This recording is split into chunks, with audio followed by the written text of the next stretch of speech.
everyone, welcome back to my channel. My name is Lucy and in today's video I'm giving you book recommendations based on the marriage of convenience trope. Welcome back to my new series, Romance Rex. This is episode 2 and this is all about marriage of convenience. One of my all-time favorite tropes. Like, if you are new to my channel, you may not know, I love a marriage of convenience.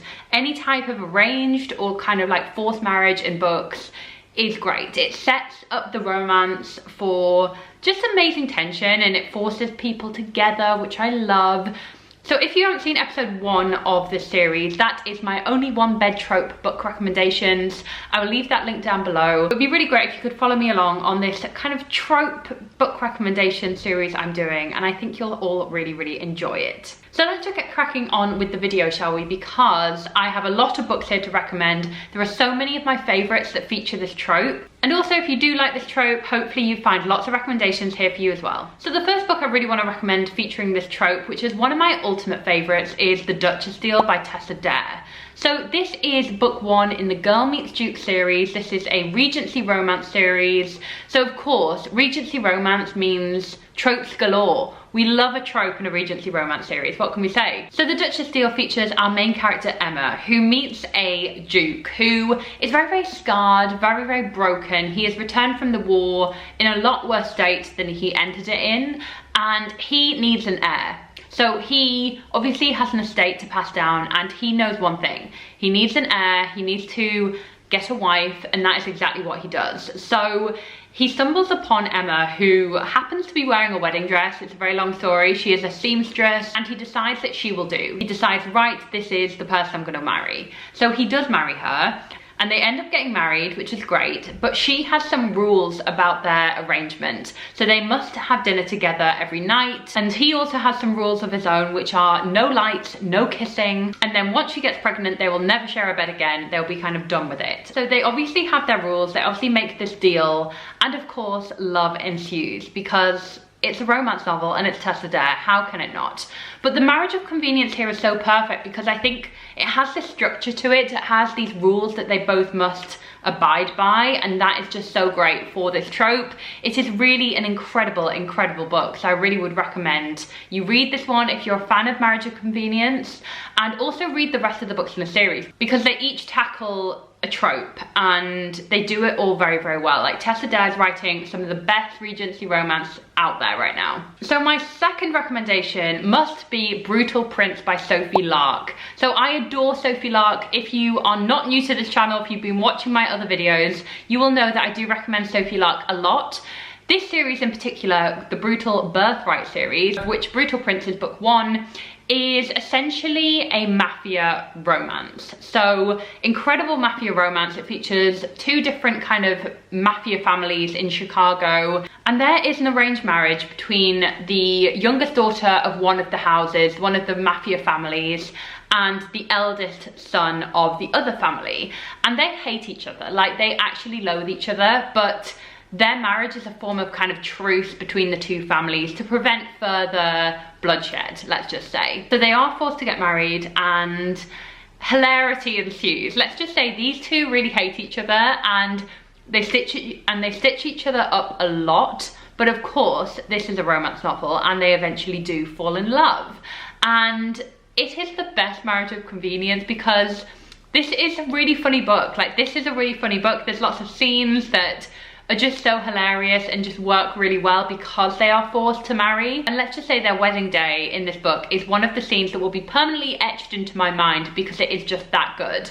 So please do read the series, read the rest of it. Brutal Prince is book 1 and it is just so excellent. So the third book that I do want to talk about, I mentioned this book a lot and I'm sorry if you're fed up of me recommending this book, but it just works so well. There's so many good tropes in it. It is The Cruel Prince by Holly Black. So this is mainly a bit of a spoiler, I guess, if you've like not read Cruel Prince, but do know that this series features a marriage of convenience, and I'm not going to give away the circumstances of that marriage of convenience because I do think that will be a little bit spoilery and I don't want to do that to you, but it does feature a marriage of convenience and it is the most perfect marriage of convenience because Jude and Cardan Cardan's a prince and Jude is a human girl living in Elfhame, which is like the fairy realms. They absolutely hate each other. And when I say hate each other, this is a bully romance. So kind of Cardan is awful to her, and equally she's awful to him. Like, they do not get on, they hate each other. And there are 2 more books in this series which are absolutely incredible. So if you've not yet read this series, I really would recommend it. It's one of my favorite YA series of all time, and it does use a marriage of convenience trope, so that's always fun. Now the next book I really want to recommend is another Regency romance book, and it's so good. This is Slightly Married by Mary Ballow. So this is, I think, book 1, yes, book 1 of the Bedwin saga, which I have mentioned on my channel. I've only read this book, so book 1 of the Bedwin saga, but I really do intend to read the rest of the books because this was just so good. So this has a really interesting setup where it follows Aidan, who's part of the Bedwin family, very well-to-do family, very kind of aristocratic.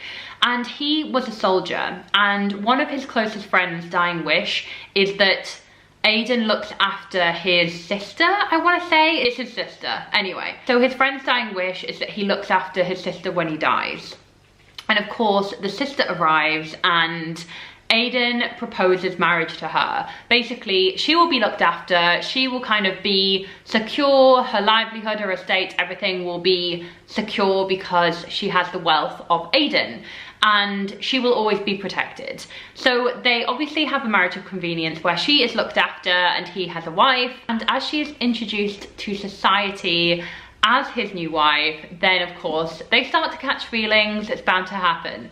But I really enjoyed this because it was a slightly different setup than the usual marriage of convenience like settings, I guess, in Regency romance. I really liked that Aidan had to fulfill his dying friend's like request. I thought that's a really cool setup, and the romance too was just amazing. So I do recommend reading this one if you want a new Regency romance book to binge. One more Regency romance or Victorian romance series for you guys that features the marriage of convenience trope a lot and is one of my all-time favorites. Like, genuinely, I love this author so much. This is, of course, Lisa Kleypas's The Wallflower series, and book 1 is called Secrets of a Summer Night. So this features Annabelle, who is a complete wallflower. Like, she does not get asked to dance in the ballrooms. She does not really have a lot of money. Her family is on the brink of destitution, and she needs a wealthy husband. Like, she is on the prowl. But the only man who wants her really is Simon Hunt, who isn't titled. He obviously has a lot of money, but it's kind of like new money.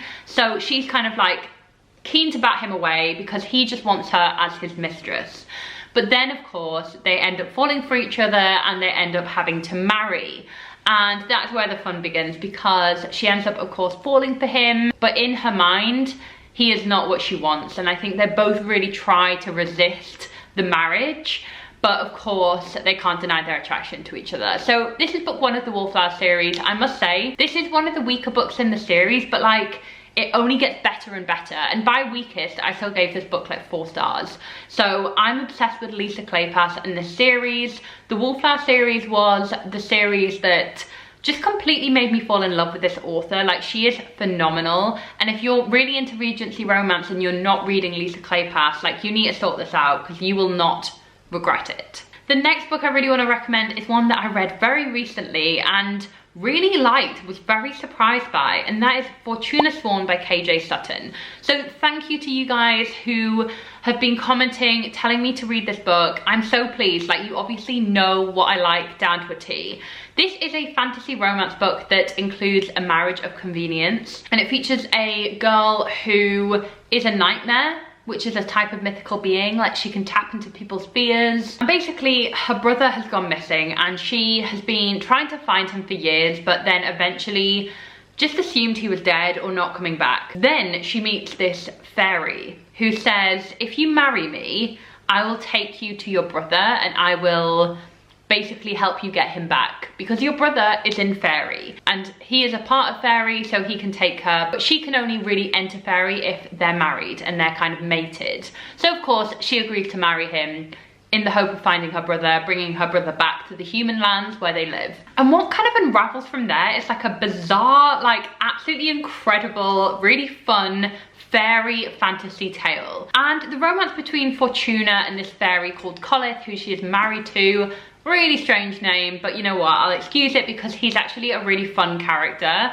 and they slowly start to fall for each other. I think it's like the slowest of slow burns, but because they are married, it's just like ramps it up a notch, you know? The Marriage of Convenience is so fun. So I really would recommend this if you're after a marriage of convenience in a fantasy novel and you want some like fairy goodness. I think that's always perfect too. So I would recommend this one if you've never read this before. And the final book in my recommendations is Cruel Beauty by Rosamund Hodge. So this is a Beauty and the Beast retelling. It features a woman called Nyx who has long been betrothed to this evil kind of king, and her father basically struck a deal and sold her off to this like wicked king. And his name is Ignifex, bit of a random name, but he has placed a curse on her family, her land, and her one goal is to kill him and to destroy this curse.